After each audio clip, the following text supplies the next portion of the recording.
Good day, everyone, and welcome to Inquirer Mobility. I'm your host, RD Lopez, and this is your mobility update. After Metro Manila has been in enhanced community quarantine for about 2.5 months since March 17, it's been lifted to GCQ or General Community Quarantine status last June 1. This happened gradually when Metro Manila was put on a modified ECQ last May 15th to give the economy a bit of a respite when businesses due to it practically ground to a halt. The National Capital Region, or NCR, is considered the epicenter of the COVID-19 outbreak in the Philippines due to it accounting for 10,870 out of the 12,466 documented cases as of May 30. So naturally, it's where the quarantine rules will be imposed and strictly enforced. Under GCQ guidelines, trains, taxis, TNVs, shuttles, and point-to-point buses are allowed to operate, but only by observing limits in passenger capacity. The MRT and LRT are operating at under 15% capacity only, as with the Philippine National Railways at about 30% capacity. So one could just imagine the major difficulty commuters have been experiencing trying to get to work with as much as a 3-hour delay due to the safety protocols and, of course, the severely reduced capacity of these public transport. Many commuters were forced to walk and cram themselves onto trucks, police vehicles, and other government vehicles just to get to work. There was also a noticeable surge in the number of people using bicycles on the roads along with the usual motorcycles. A large number of commuters were also seen amassing on certain stops, seemingly stranded and trying desperately to catch a ride. The first 2 days of GCQ has been seen as less than encouraging to many, but has been deemed a very necessary start to get back to work and to a semblance of normalcy after a very long and challenging time. It again comes down to the public and the establishments to hunker down and push forward, despite the major difficulties and especially amidst the severely flawed systems put in place by the administration. This situation will take a while, and it really boils down to each one of us doing our part to survive and eventually overcome this current reality we are in. Coming up, news on the lighter, make that faster side, as F1 officially announces their return and reveal their 2020 race calendar. So don't you go away.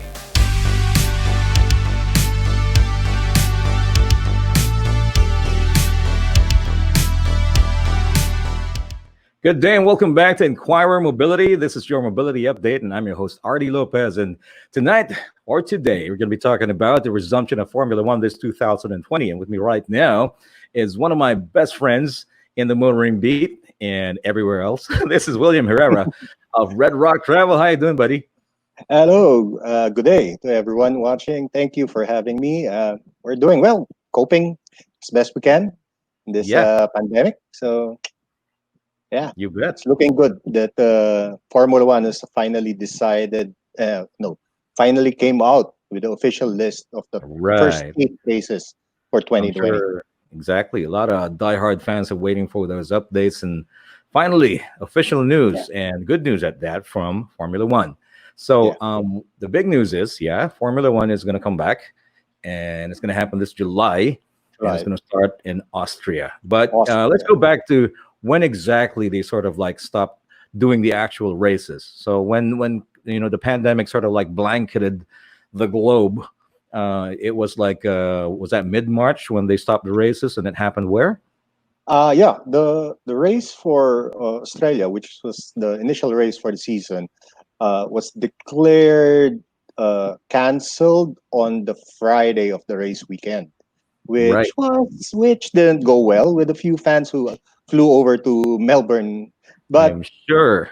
but the Australian Grand Prix Corporation, God bless them, did the necessary things, did the appropriate things of canceling the race instead of Exactly. exposing the Oh, you bet. people to the virus. Yeah. Plus, after a few weeks, they refunded all the GP tickets purchased by the fans.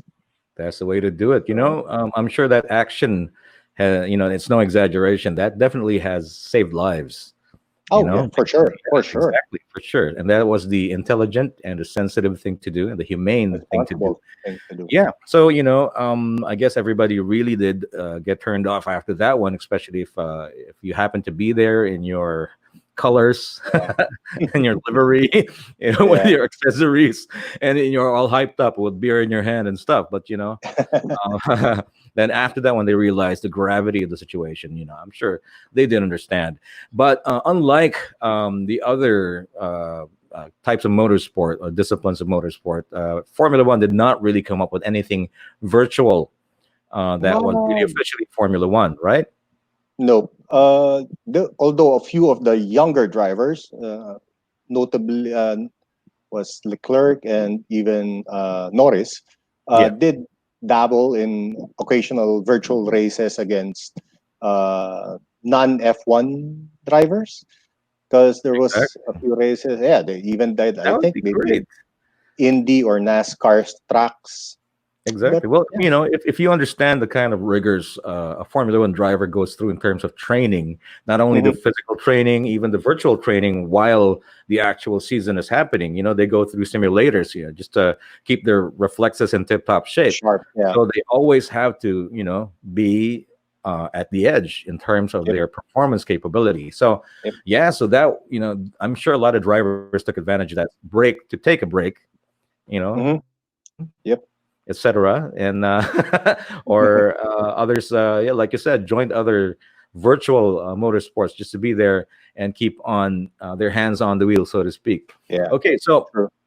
nice to know that finally we have the calendar. So all you diehard fans out there, if you haven't seen this yet on the official Formula One website, we're gonna show it to you. And if you have a piece of paper or something like that, or screen cap this, man, screen cap this. Screen This cap. Screen cap. there you go. Mhm. This is the first rounds of Formula One 2020. And let me read that back to you. It's going to start on July 3 to 5 in Austria, followed by another race in Austria on 10 to 12, right, on the Mhm. Red Bull Yep. Ring.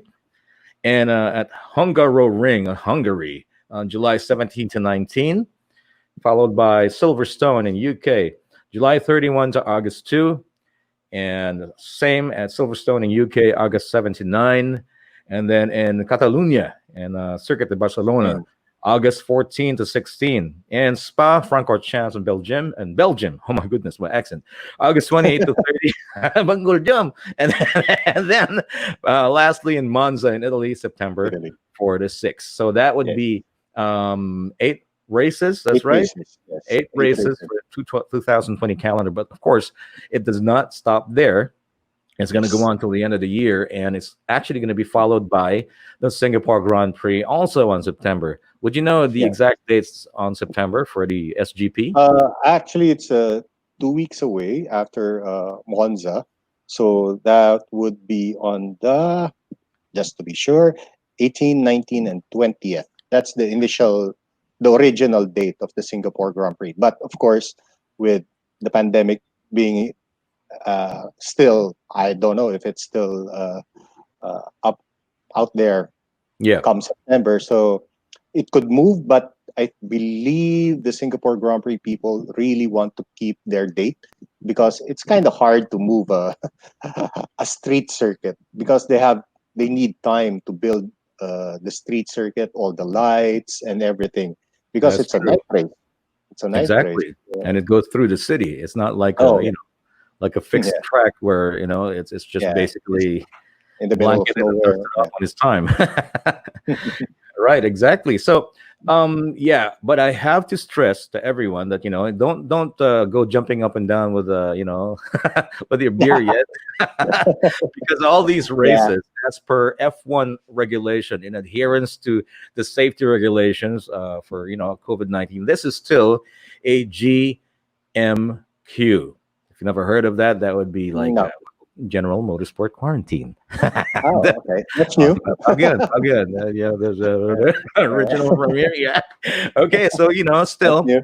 that means this is a non-live spectator sport, right? So Yeah, what's going to it's a happen is closed all door these event. races, yeah, all these races are just going to have 1,000 people at the racetrack, right? And Yes, that means only the team staff, the engineers, the drivers themselves, drivers, everybody involved, not even the marshals. sponsors, not even the VIPs, no Yeah, people that you feel have no business with the team and not in the operation of the actual race.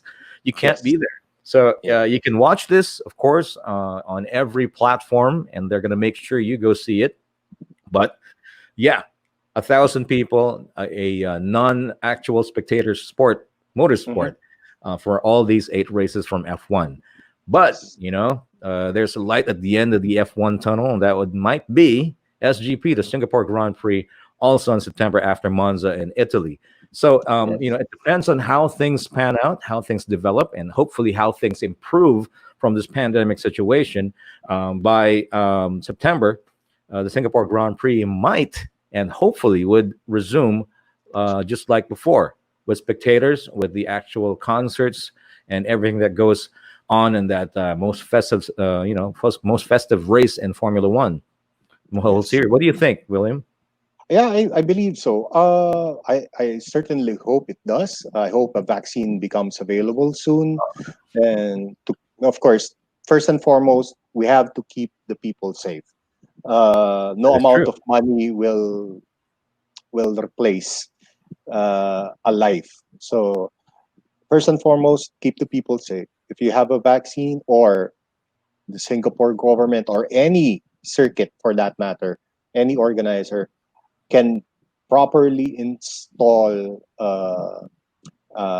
what you call this, procedures, and on how to properly distance people, that sort of thing, then probably a race with attendees could push through. Right. Uh, Having said that, it's not only Singapore, it's also Vietnam. Hmm. Vietnam was supposed to be in April, but they rescheduled to November because it will be Yeah. the first Vietnamese Grand Prix. Right. It would be Uh, sad to have no spectators there.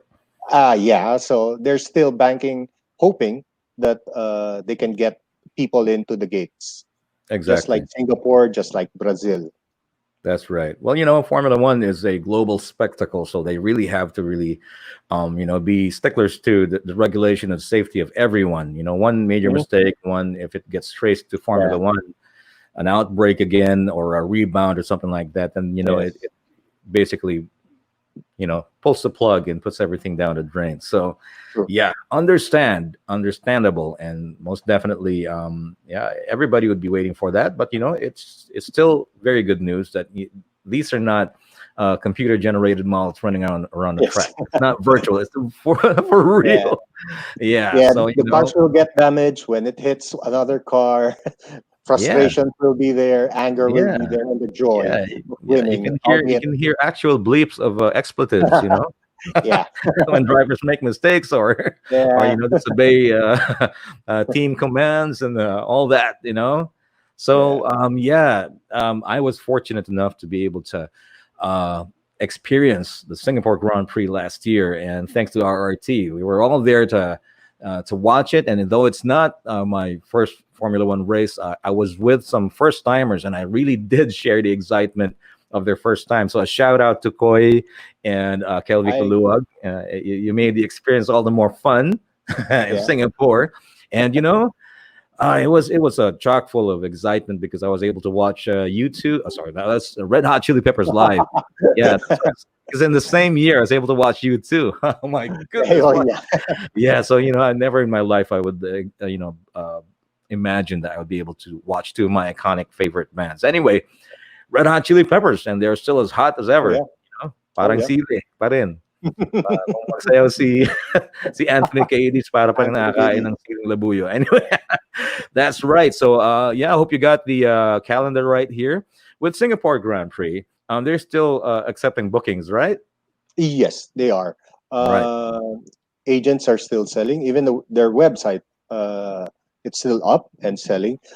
But they have in place a refund policy, Yeah. just in case, of course, the pandemic being the way it is, in Right. case that they have no option but to reschedule or cancel the race, they will refund your tickets. There you go. And I Yeah. guess if it remains that way, if they're still going through with the race with spectators, etc., if the attendee or the customer who bought tickets suddenly cannot go for the reasons of wherever they are, that they cannot leave because of the pandemic situation, then will they also get a refund from that? Uh, it would be difficult because there's a procedure to that. Because as long as Singapore welcomes in tourists, they Yeah, opened up their borders to tourists, and the race will be held on the date of the actual date that uh, the race will be. That's, I believe, a non-refundable ticket. It because it now will be the the burden will be on you, that you yeah, have to go there to watch. Yeah, I do understand if people will hesitate or will not go because of the lack of a vaccine or the fear of getting yeah. infected. But we can always request Yeah. for I guess, you know, a if it's a refund, and they exactly, if should. it's a It very should be, reasonable yeah, reason, then yeah, of course, I'm sure they might consider. But yes. it must be hard to imagine if somebody breaks to you the news, like I'm so sorry to tell you that you're gonna have to watch a Formula One race live as well as a live concert of your favorite artist, and watch the Yeah, fireworks and all that. I'm so sorry. You're gonna have to do that. I'm sorry. Anyway, so I'm just kidding. So, yeah, so I hope you did get the calendar because, like I said, yeah. it resumes this July. Oh I know. man, exciting, exciting. That's just A like month ago, yeah, more or less less. than a month away, Yeah. and it's going to happen again, and we are all sure to be able to watch it because no spectators allowed. So yeah, all the more they're going to push in every platform the visibility of Formula One. Yes. So we still don't know Yeah. how that you're going to get that kind of access into, like, the difference between a VIP access or whatever, but it's going to happen. So Formula One fans, rejoice. All Yeah. right, there you can still get your merchandise, I'm sure, for online and stuff. Yes. So you still have Yeah. fun, and yeah. So and like I said, all this is going to happen without spectators. But come September, there's a chance that you may be able to attend the Singapore Grand Prix. So if Grand you Prix. want some information about that, you can always contact Red Rock Travel, and Thank will be you. more than willing to assist you. Ano Thank ba you. to? Dito na naman. Too Anyway, much so, coffee. Will, thank you for gracing the show. It's always fun to have Thank you. you very much, guys. All Thank you right, for and having me. yeah. So, guys, you know what to do. And once again, this has been Artie for Empire Mobility. This has been the Mobility Update. I'll check you on the next episode. Thanks for watching.